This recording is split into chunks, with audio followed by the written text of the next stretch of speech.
নবীর রোজা শরীফ দেখে মন ভরে না, দিদার দাও গো শাহি মদিনা, দিদার দাও গো শাহি মদিনা।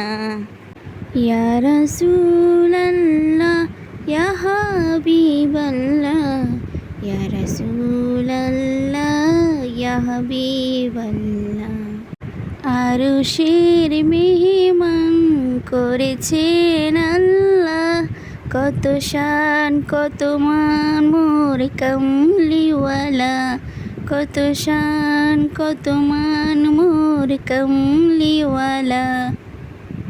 ও গো মদিনাওয়ালা, ও গো মদিনাওয়ালা, করো করুণা দিদার দাও গো শাহি মদিনা, দিদার দাও গো শাহি মদিনা। আসসালামু আলাইকুম। আশা করি সবাই ভালো আছেন, আমিও ভালো আছি। এতক্ষণ বসে দুপুরের কাটাকাটি করলাম, সবাই তো দেখলেন। এখন রান্না করতে চলে আসছি। এবার মশলাটা রেডি করতেছি, রেডি করে তারপর রান্নাটা বসাই দিব।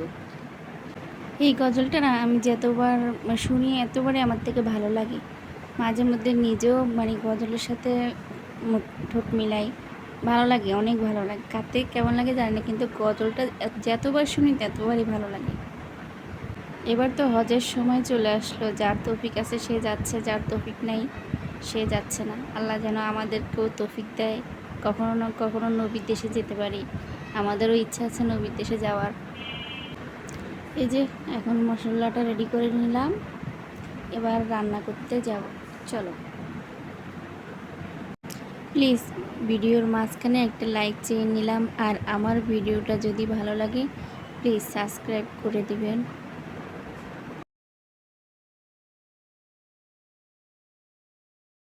এই যে মুরগি ভাজার কড়াইয়ে পেঁয়াজ দিয়ে দিলাম, পেঁয়াজটা লাল করে দেবো, এটাতে বসাই দিব আদা রসুন। পেঁয়াজটা লাল হয়ে গেছে, আদা রসুন বাটা দিয়ে দিলাম, আর ওই যে বানানো মশলা এবার ঢেলে দিব।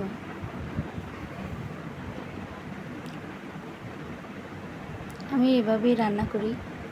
মুরগিটা কষাই নিব, কষাই আলুটা দিয়ে দিব। এই যে আলুটা দিয়ে দিলাম, আলুটা দিয়ে এখন লাড়িয়ে নিলাম, লাড়িয়ে ঢাকনা দিয়ে দিব। মিডিয়াম করে দেবো গ্যাস, মিডিয়াম করে আস্তে আস্তে হবে। এই যে রেডি আজকের রান্না, মুরগি দিয়ে আলুর ঝোল।